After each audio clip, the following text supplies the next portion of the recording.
It's good to be back in the Himalayas. The expanses, the greens, the snow peaks all refresh the eyes and uplift the spirit.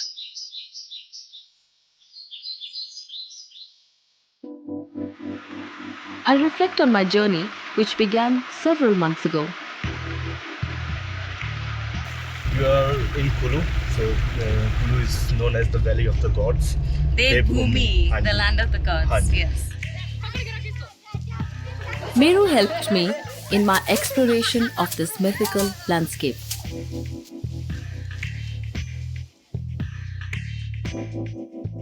I discovered that people here were in a dance with the divine every day of their lives.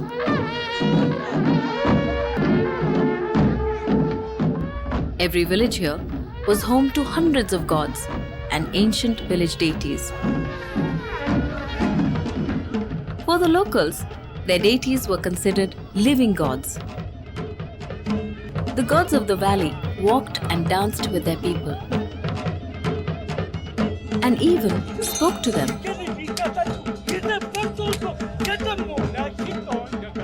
They spoke through their specially selected mediums, the shamans, locally called ghurs. A Himachali shaman's most important role was to intuit the will of the divine, which he did by ritually invoking his deity and going into divine possession trance.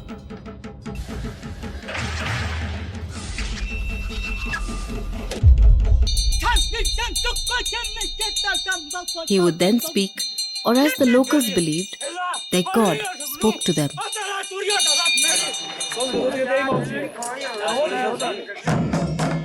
For the locals, this cosmos of gods and goddesses, devtas and devis, was their reality. It formed the collective consciousness of the community.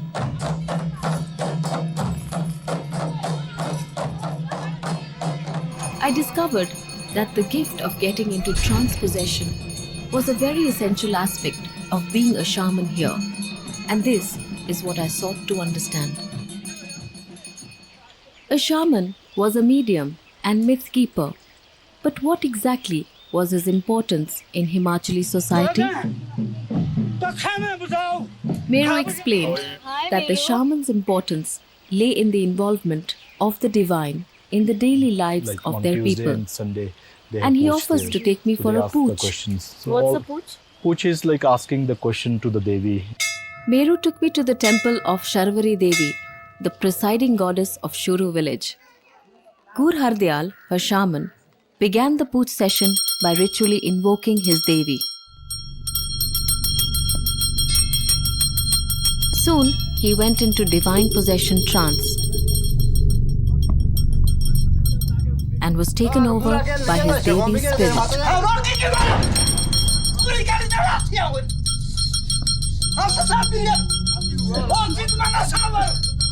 People presented their Devi with all their problems, causes and cures of illnesses, dates for sowing, harvesting, or marriages, financial troubles, and all sorts of personal issues. The pooch session was like a direct question and answer session with the divine. And Hardyal is only a portal, a facilitator in their cosmic conversations. But I was still skeptical till my next up close and personal encounter. Meru took me to the home of a Scotsman who has been living in the valley for 33 years. Chris Oldmeadow was married to Shanta, a local lady, and Tet Singh, his brother-in-law, was a shaman. I was invited to their private pooch session, which was an inquiry from Tet Singh's Devta to seek the cause and cure for the ill health of one of Chris's daughters. Tet Singh invoked his Devta and went into divine possession trance.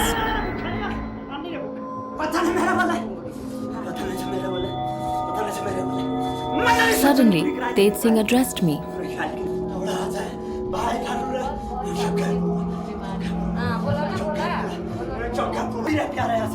कृपा क्यों बनाव्यास शिमेश मानीला व्यास शिमेश मानीला व्यास अपने दाढी बनवान तो मुद्दा दे तुझा ये मला मित्र पूजा नाही तर मुद्दा दे तुझा Inexplicably, I was completely overwhelmed.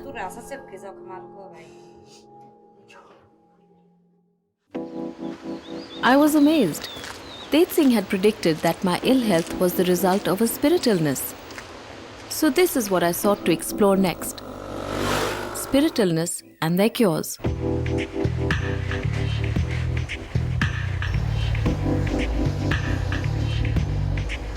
I set out to investigate the mysterious world of spirit illness by visiting all the gurus I had already met. I make my way to the village of Batar.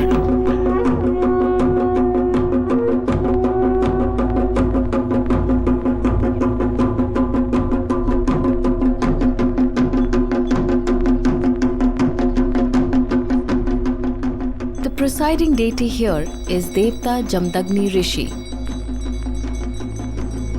Guru Rudramani is renowned as a popular oracle and healer. Unlike most other Himachali shamans, he is an educated scholar. And his trance is laced with wisdom from the Hindu holy texts, which teach the science of correct living.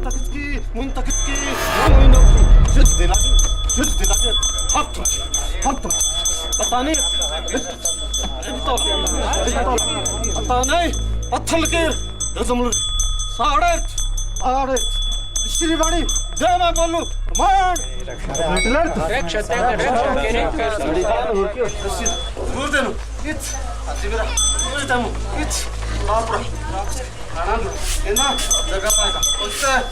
After the procession, I refresh myself with holy water before the puja session begins inside the temple. Suddenly, I hear horrific sounds coming from inside. From the entrance, I can see a young woman screaming, but I'm stopped from entering the temple.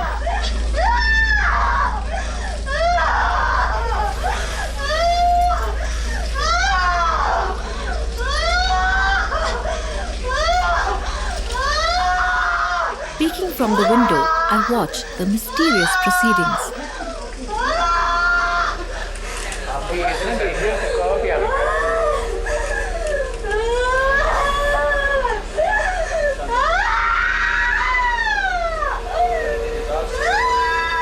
Now, a man brings out a clutch of iron chains and puts them around the woman's neck. And instantly, she quietens down. Guru Rudramani then speaks to the woman while she listens quietly.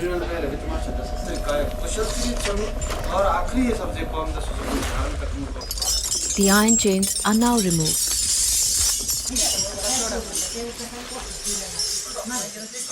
And the woman is given holy water to drink.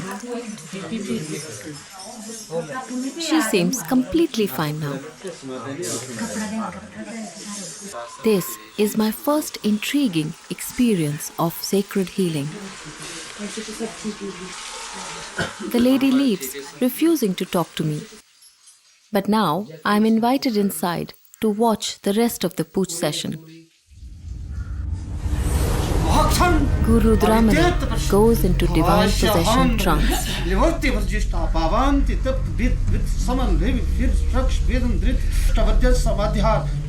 People now present their devta with their problems.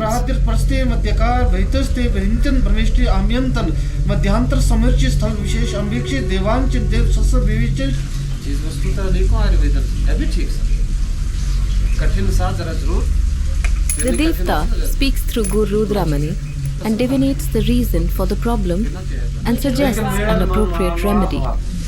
Spirit illness problems are quite common here. People believe that ill health or misfortunes are in most instances the result of an evil eye, black magic, or spirit possession, and their cures required sacred healing. I am intrigued. Were these traditional cures quite common? And more importantly, were they effective? I discovered that mild cases of spirit illness could be cured with special prayers or having a sacred thread tied. Some cases required the gur to give the afflicted person a bath in holy water. This man has been suffering from sores on his hands and feet. Gur Indrachand diagnosed that he is under a spell of black magic. आया हुआ था आज के दिन एतवार के दिन अभी उन्होंने यहाँ पर स्नान करवाया तो इससे इनका जो लाइट सब कुछ खत्म हो गया है। जड़ी बूटियों वाला पानी यहाँ से इसमें स्नान करने से बहुत सी बीमारियाँ रोग खत्म हो जाते हैं। जिसके संतान वगैरह नहीं होती है कुछ को कष्ट हो यहाँ से स्नान करवाए यहाँ पर And hence the holy bath to wash away the negative energies from the afflicted man's body. For more complex situations, gurs have to conduct certain magico-religious practices. This lady consults Gur Tularam as her son is unwell. Tularam diagnoses an evil eye and waves some sacred leaves around the toddler's head while chanting mantras. He then flings the leaves, thus dispelling the negative energies. Tularam tells me that these traditional cures have been handed down in oral tradition over generations. In my exploration, I also came across several cases of spirit possession.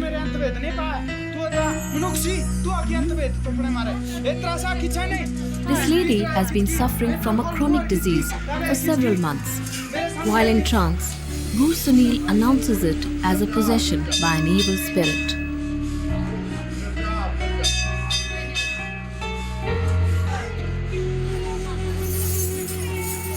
Gur Sunil extracts the spirit with the Devi's sacred weapons.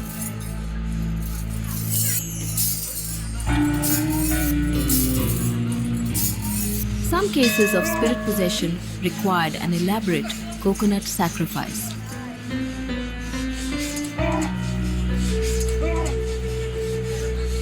Gur Sunil transfers the issues from the lady into the coconut.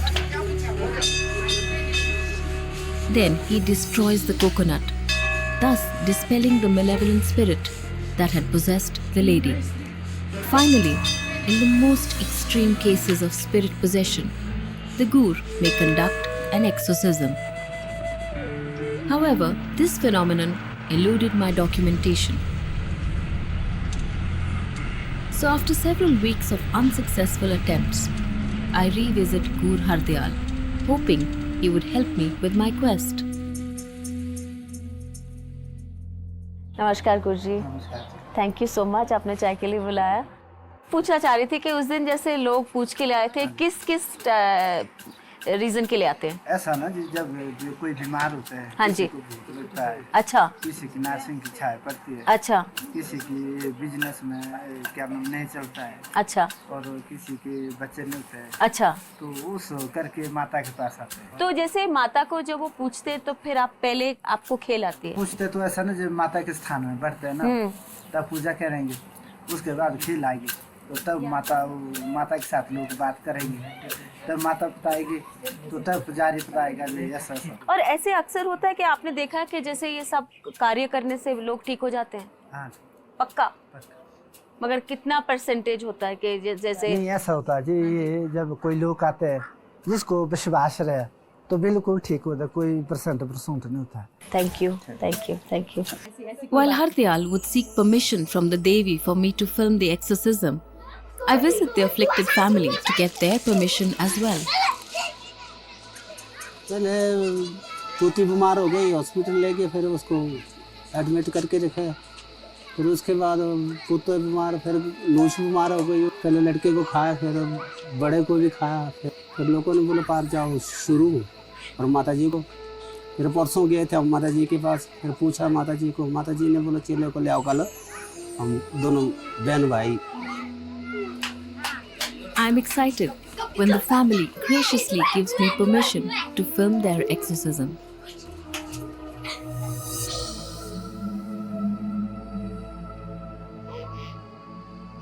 A few nights later, Meru and I make our way back to Shuru village. Bhimi Ram and his family have collected in the temple compound. Thankfully, Sharvari Devi has agreed to my filming, a first in the visual documentation of the secret occult practices.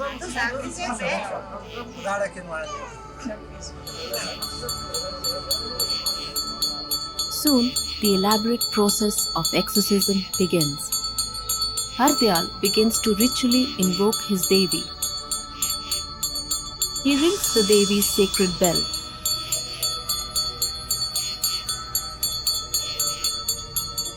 And then inhales juniper smoke from her sacred urn.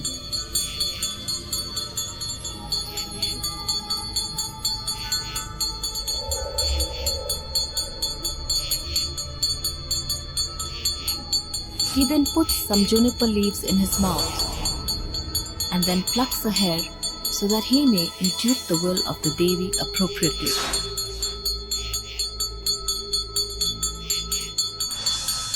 His cap falls.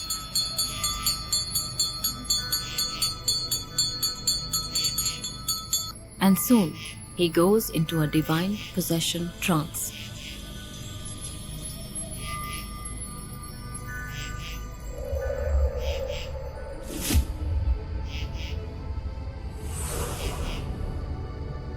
The family now begins conversing with Sharvari Devi.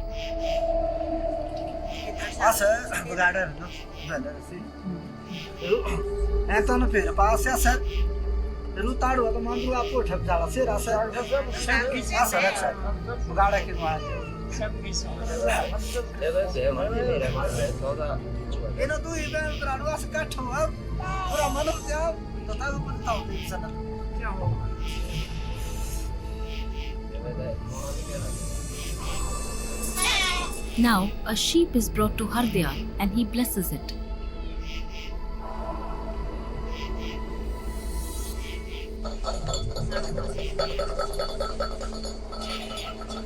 Hardyal's trance begins to intensify. I see his eyes glaze over.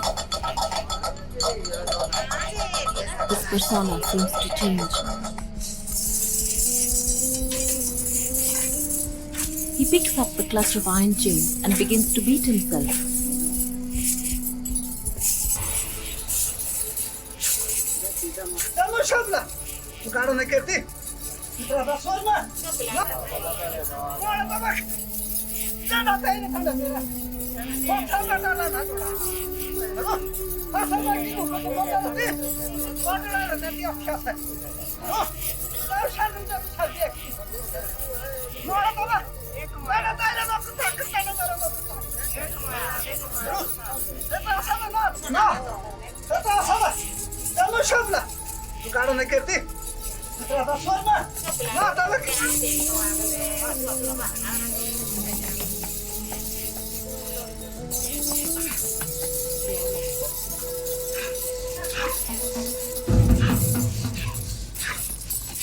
It is a chilling sight. The energy around us seems to become electric.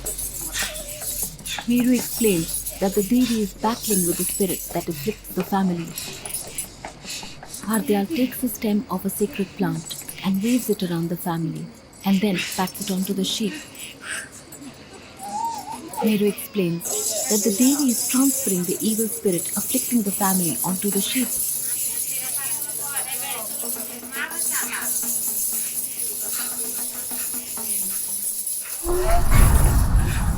Hardyal then picks up the sheep and encircles the family with it.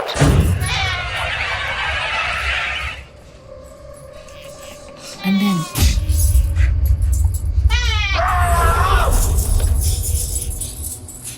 suddenly Hardyal rushes off. And the sheep is carried out after him.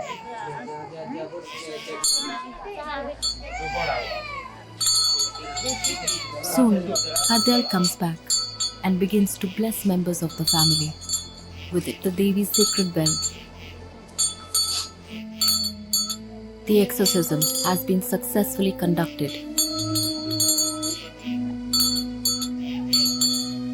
offering great reassurance to the family that they will be cured.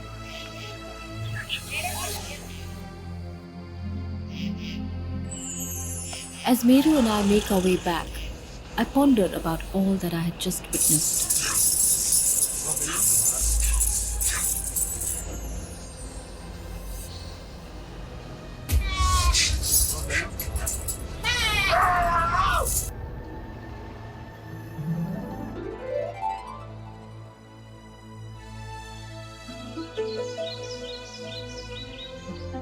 Next day, I am back with many questions for Gaur Hardyal.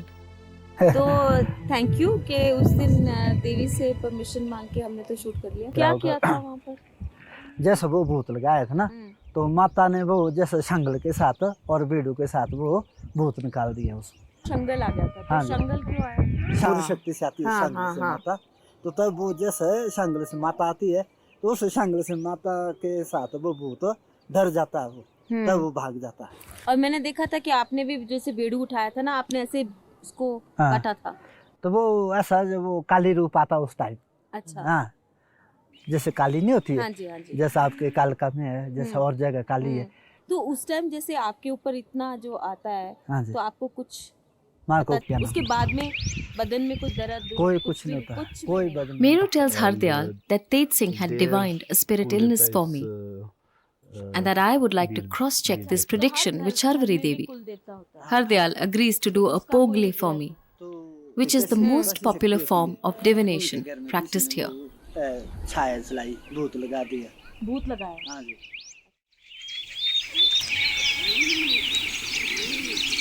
A week later, Meru, Hardyal and I make our way to a small temple in Shuru for the pogle. नहीं, मैं बस यही पूछना चाहती थी क्योंकि कई सालों से ना मेरी तबीयत खराब रहती है ज़्यादा, बहुत थकावट रहती है और डॉक्टर को पता नहीं है कि क्या प्रॉब्लम है। हाँ सर, डॉक्टर तो मतलब ये तो सना माता सही बीमारी ना नहीं देनी पड़ी तो। Hardyal ritually prepares 3 balls of cow dung. Why don't you sit down from there?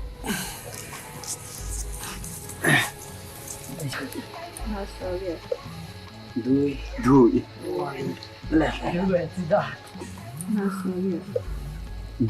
धुई खोल Rakhra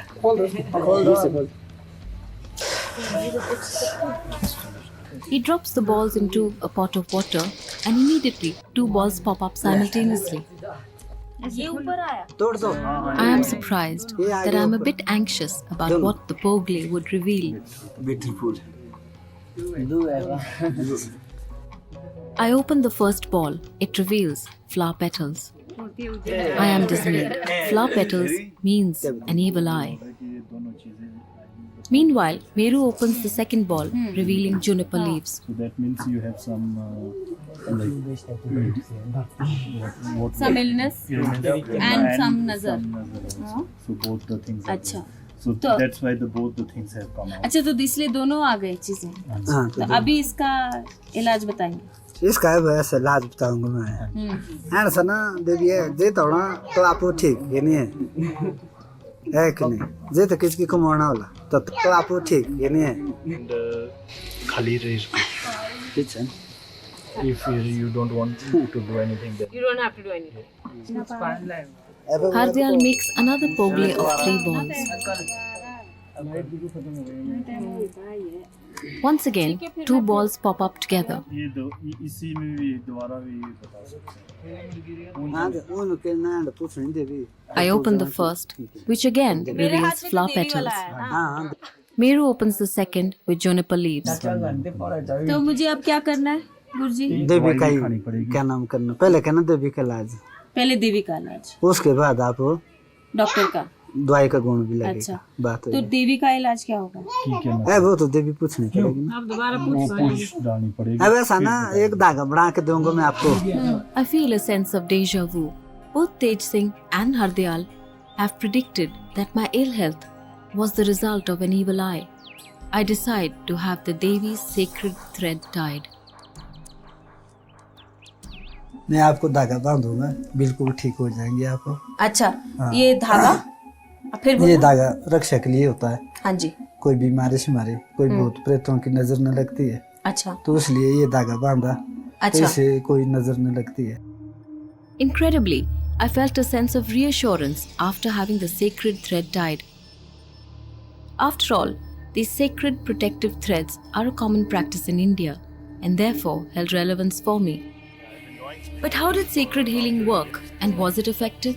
That is the question I ask anthropologist Professor William Sachs, who has spent several years researching Himalayan society and culture. It's like medicine. Sometimes it works, sometimes it doesn't. If you ask a psychologist, I'm not sure, but the psychologist might tell you that she was having some kind of individual problem within her own psyche. Me, as an anthropologist, I would say there was a disturbance in this social field. The family relationships were upset, they were unhealthy, they were causing a tension, and this tension expressed itself in one of the family members. But the therapy wasn't really directed towards this single person. The therapy was focused towards the family as a unit. And that's how I think these rituals work. So in a sense, they play a really important role. Counselor, doctor, Exactly. healer, Exactly. And priest. traditionally, this is all that those people had. They didn't have any modern medicine. So this was their traditional medicine. This was their traditional psychotherapy. It really hinges on faith.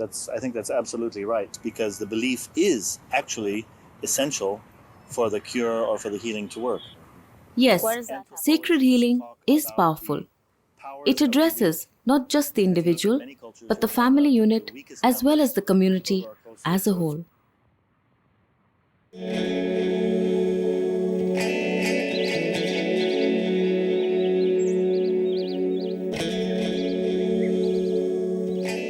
Autumn in Manali.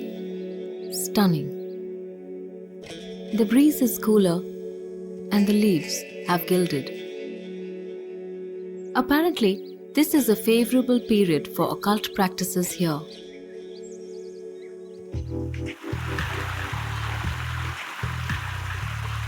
Today, I'm on my way to witness another extraordinary aspect of sacred healing, a mass exorcism at a village festival. Inside, a mass of commotion greets me.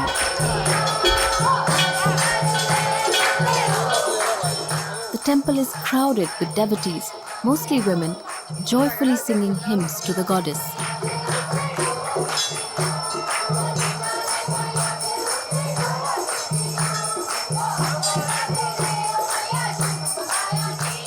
I pay my respects to the deities of the temple, Devis Kali and Durga, the fierce goddesses of protection and destruction. The priest tells me that Devi Ambika, the benevolent goddess, would be brought down here later. These Devis are known for their immense healing powers, and people from all across the valley have come here to ask for redressal against evil spirits.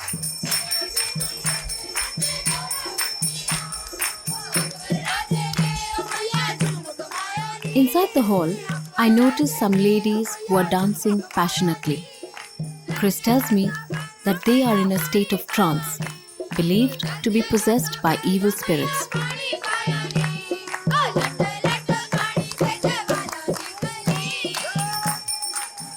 Most conspicuous is a lady in green, who is swaying rhythmically to the music. She seems to be lost in a different realm.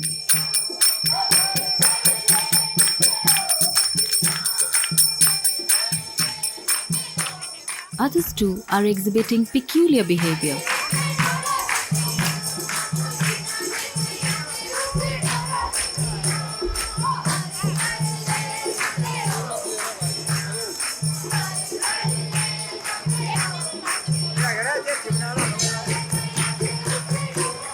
The victims of spirit illness are not ostracized.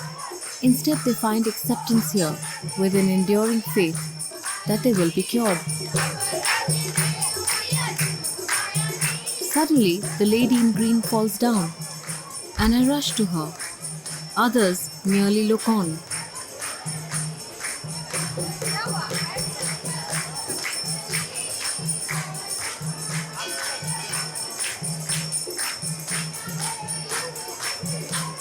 The lack of concern of the onlookers surprises me.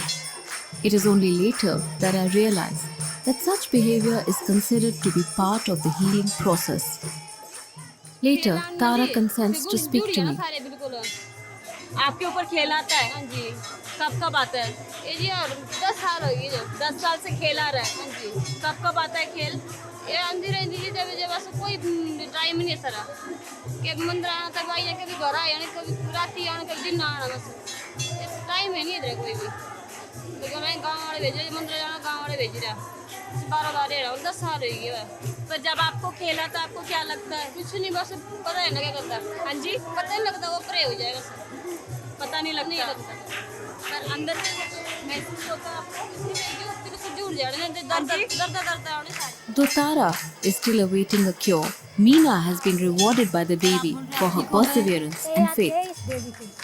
इस देवी की खेल आती है तो जब खेल आती है कैसे महसूस होता है? कुछ भी नहीं ऐसा मिला था किसी ने फिर ऐसे खिलाती रही बार बार बच्चा था एक बच्चे को मारना पीटना घर से भाग जाना पत्थर मारना सारे घूमना पता नहीं लगता था कोई आंख बंद हो जाती थी फिर भी आती रहती है ठीक हो गई है वही हाँ ठीक हो जाते हैं। फिर जब आपके ऊपर खेल होता है सिर्फ जहाँ मंदिर में जाएगी ना कीर्तन भजन में जाएगी वहाँ हो जाता है। अच्छा वहाँ हो जाता है। Meanwhile, from uphill in the village, devotees with fire torches make their way down. The Gur of Ambika Devi leads the procession. Ambika Devi's downhill journey is symbolic of the descent of the spirit into the material world. Inside the temple, the energy builds up to a crescendo. By now, several people have gone into deep trance. This hysterical behavior is attributed to possession by evil spirits.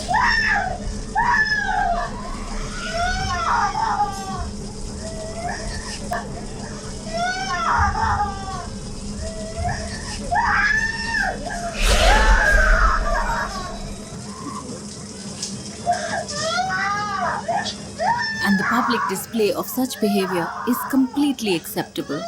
And this social acceptance creates a consensual space for sacred healing. The Devi now reaches the temple to a euphoric welcome.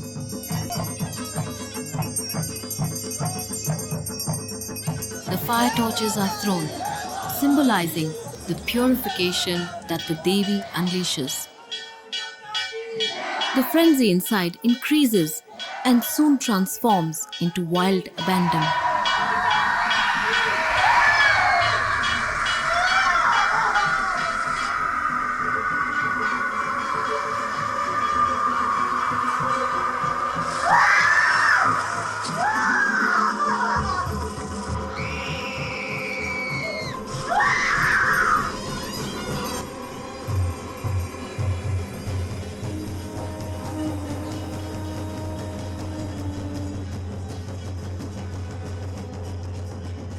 Soon, the Devi is brought into the temple.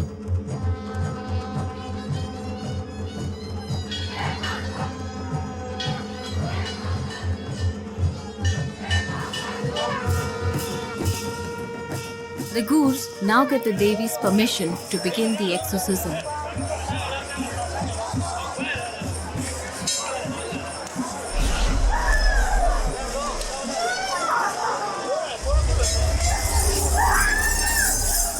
The Gur's emissary places the Devi's sacred iron clutch around a woman's neck. He questions her and then begins shaking her vigorously, asking the evil spirit to identify itself. The woman does not respond. The man questions her again.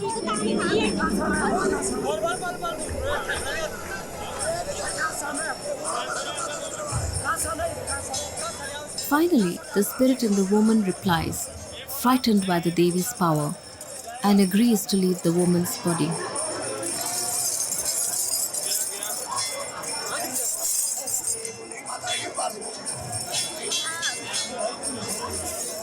I am amazed. At once, the woman seems absolutely fine. This mode of treatment is now meted out to all suffering from spirit possession.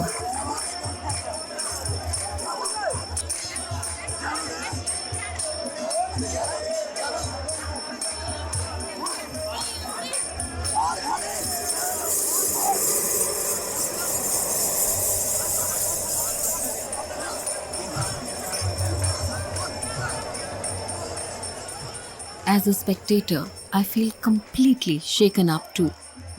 The exorcisms carry on till the wee hours of the morning. When I step outside, locals are enjoying the fair thoroughly. I am disoriented by the stark contrast. But I guess the gaiety reinforces the fact that sacred healing is part of everyday life here.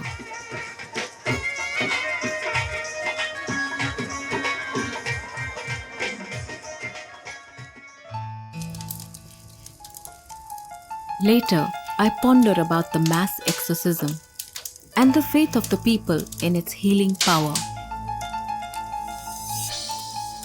Their faith was based on their belief in the divine and a willingness to accept the greater wisdom of this power.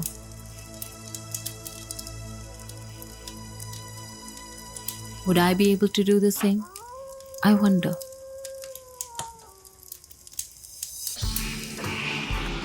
Back in my urban myth,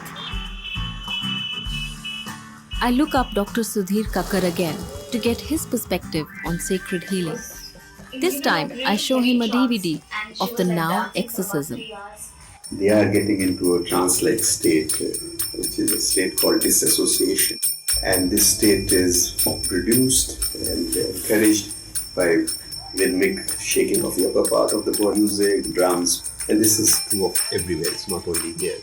They believe it. They believe they are possessed by a spirit. What do you believe? Possession by a spirit is another language for me of saying, I have something bad inside, which needs to get out, which I need to be free of. It can be bad wishes, bad thoughts, bad impulses. Saying, it is not me, it is a spirit. I also found that of these women who were being exorcised, a lot of them were pretty women of society. Well, in most patriarchal societies, which have very strong sense of hierarchy in family and very strong sense of morality. There, these two booths are then very, very common for young girls. The booth of sexuality and the booth of aggression against in-laws most. This is how the booth is taken out. Yeah. Socially acceptable in this space. So which means you can have the booth.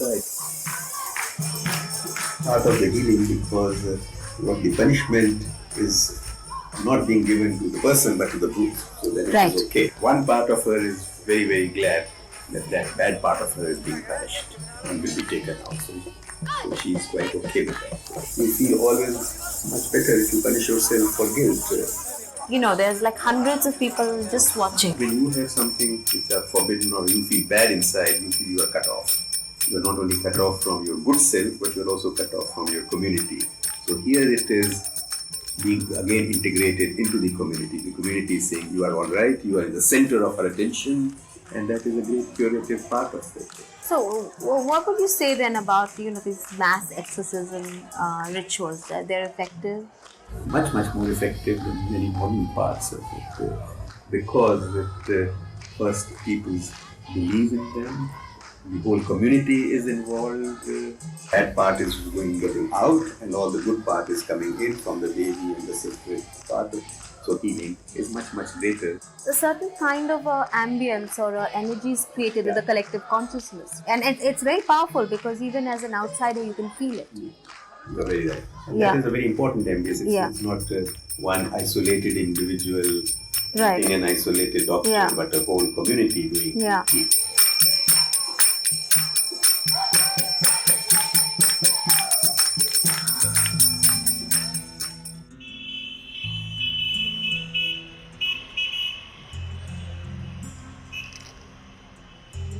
Modern psychotherapy, certainly relevant in my contemporary urban reality.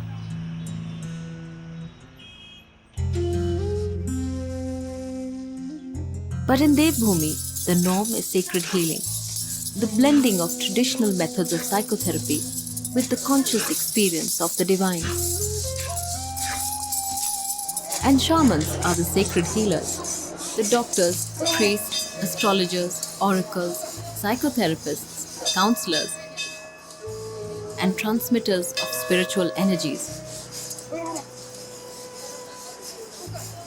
And in my final foray into their mystical reality, I would meet shamans who would guide me to the healing powers of the divine feminine.